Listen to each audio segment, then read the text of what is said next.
Je suis le Jarl du clan Barbarian et aujourd'hui j'ai réuni mes plus fidèles guerriers pour m'adresser à toi.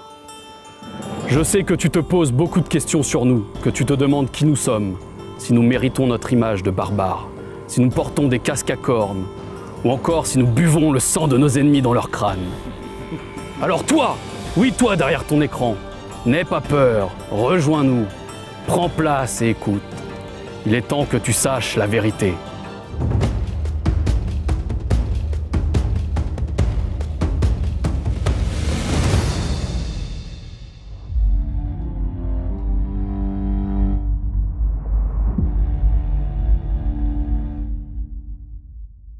Nous sommes avant tout des fermiers, artisans, marins et commerçants de Scandinavie. Ceux d'entre nous ayant décidé de quitter nos terres du Nord et sillonner les mers à la recherche de nouvelles terres et de routes commerciales sont appelés les Vikings! Ouais! Nous sommes des navigateurs hors pair car nous avons les meilleurs navires de notre époque. Nos pieds ont foulé de nombreuses contrées lointaines. Nous menons des expéditions pour piller, coloniser et commercer. Nous avons fait trembler le monde à travers nos raids, ce qui fait de nous des guerriers redoutables! Ouais! Nous sommes d'habiles commerçants, nous exportons et importons divers produits. Fourrure, ambre, verrerie, soie, mais également des esclaves! Nous avons de nombreuses colonies sur plusieurs continents et îles. Nous croyons en plusieurs dieux. Parmi eux, nous pouvons citer Odin, le père de toutes choses. Thor, le dieu du tonnerre et de la force. Tyr, le dieu de la guerre, de l'ordre et de la justice. Ou encore Freya, la déesse de l'amour. Nous n'avons pas peur de la mort, car nous festoierons Valhalla à leur côté en attendant le Ragnarok. Ouais! Contrairement à certaines rumeurs, nous accordons beaucoup d'importance à notre apparence et à notre hygiène. Certains d'entre nous sont recouverts de tatouages représentant des arbres ou des figures. Pour nous, la barbe est un symbole de puissance. Nous la tressons parfois et aimons la décorer. Nous prenons des bains chaque semaine, changeons régulièrement de vêtements et utilisons quotidiennement des peignes pour entretenir nos barbes et nos cheveux. Enfin, pour ceux qui en ont encore.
Bien sûr que nous sommes des barbares sanguinaires. Regardez-nous! Trêve de plaisanterie. À votre avis, qui a osé dresser un tel portrait de nous? Ce sont les moines, bien sûr! Et pourquoi parlent-ils de nous de la sorte dans leurs écrits? Car nos raids ont été si soudains et si violents qu'ils ont cru que nous sortions tout droit de leurs enfers. Notre tactique de pillage est simple. Nous sommes toujours parfaitement renseignés sur les dates où la population n'est pas sur ses gardes, c'est-à-dire lors de fêtes chrétiennes ou de jours de foire. Nous nous positionnons toujours à l'embouchure d'une grande rivière en débarquant avec nos extraordinaires bateaux, légers, rapides et maniables à volonté. Quelques-uns de nos chevaux nous accompagnent par moments, ou alors nous en raflons directement sur place. Et ensuite, c'est là que tout commence. Nous nous précipitons sur le point sensible de notre pillage. Une église, cathédrale ou tout autre lieu d'église rempli de trésors et de richesses. Et sans pitié, nous prenons tout ce qui présente un intérêt, que ce soit les objets en or ou en argent ou les tissus d'apparat. Et ensuite, nous mettons le feu partout! Nous sommes les grands incendiaires de notre époque. Après ça, nous remontons sur nos chevaux pour rejoindre nos navires et nous disparaissons aussitôt. Les populations que nous pillons n'ont même pas le temps de réagir. Et les moines sont sous le choc que leur Dieu ne les protège pas. Nous sommes à leurs yeux de véritables barbares sanguinaires, car ils sont épouvantés et ne savent pas comment réagir face à la rapidité de nos raids. Nous sommes avant tout des commerçants et nous cherchons la richesse. Il va falloir qu'ils prient un peu plus fort leur Dieu, car nous ne sommes pas prêts d'arrêter nos raids.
Il est temps de parler de l'équipement des guerriers vikings que nous sommes. Ouais!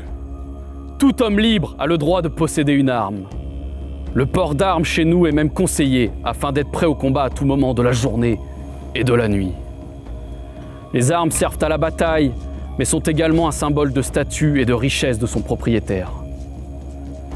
Voyons maintenant ce qui compose notre équipement. Commençons par le casque. Nos casques sont en fer, en forme de bol, avec des lunettes et un nasal, ou en forme conique. Sur certains de nos casques, il y a un camail pour une protection supplémentaire. Certains fous pensent que nous possédons des casques à cornes. C'est une erreur associée à nos ancêtres qui utilisaient des sortes de coiffes à cornes pour des rituels lors de cérémonies religieuses. Parlons maintenant de la cotte de maille. C'est un type d'armure constituée de mailles reliées entre elles afin de former une protection corporelle. Il faut de nombreuses heures de travail pour produire une cotte de maille, ce qui la rend très coûteuse. Nous avons également la broigne. C'est une défense corporelle, protégeant le thorax. Restons sur la défense et parlons du bouclier. Nos boucliers sont de forme circulaire et faits à partir de planches de bois. Il y a un trou central prévu pour l'emplacement d'une poignée protégée par un hombo. Pour augmenter leur résistance, nous pouvons les recouvrir de cuir, mais nous préférons les peindre. Nous avons comme tactique de combat la formation d'un mur de bouclier pour nous défendre. Voyons maintenant les armes et commençons par l'arc. Nous l'utilisons principalement pour la chasse, mais également pour le combat à distance, à travers une pluie de flèches en introduction d'un combat au corps à corps. Nos arcs sont en général composés de bois d'if ou de frêne et mesurent entre 1,5 m et 2 m de longueur. Nous avons également la lance, une lame de fer sur un manche de bois. C'est une arme que nous utilisons fréquemment, soit pour le lancer, soit pour le combat rapproché. Parlons maintenant du scramasax. C'est un couteau semi-long à un tranchant. C'est notre arme à tout faire. Nous l'utilisons au quotidien et nous le portons généralement dans un fourreau suspendu horizontalement à la ceinture. Passons à la hache. Une arme redoutable de jet ou d'assaut. À la base, c'est un outil de travail, mais nos haches de combat ont été développées avec un manche plus long et un plus grand tranchant. C'est l'arme préférée des barbarians! Et enfin, parlons de l'épée. Nos épées sont longues et à double tranchant. C'est une arme assez coûteuse. Mais la meilleure épée de tous les temps, faite d'un acier exceptionnel, est l'épée Ulfberht. C'est une épée très prisée car elle est rare et précieuse et donc très chère. Peu d'entre nous peuvent se l'offrir. Sa lame est si affûtée et solide que rien ne l'arrête. D'ailleurs, qui d'entre vous, mes frères, en possède une? Personne? Il va falloir qu'on reparte en raid pour qu'on puisse s'en faire forger une.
Qui a déjà bu du sang ici?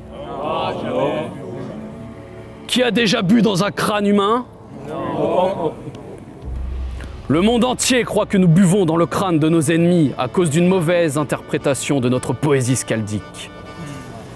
L'un des plus célèbres morceaux dit « Je boirai dans l'arbre du crâne ». Il s'agit en réalité de la corne du bœuf. La corne à boire est probablement un des éléments qui nous caractérise le plus. Nous pouvons boire dans nos cordes quotidiennement, mais nous le faisons principalement lors de grandes occasions, des rituels, cérémonies ou lors de nos fêtes. La plupart du temps, nous buvons dans des gobelets faits de cornes, d'os, de bois ou de céramique, voire en verre. Et ces derniers sont très coûteux et rares.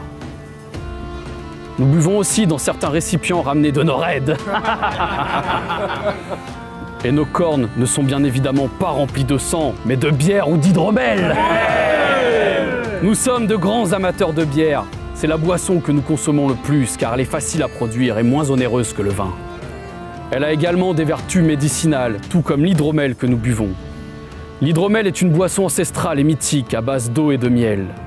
C'est le nectar des dieux de notre mythologie. Mes frères, avez-vous soif? Alors buvons! Skål!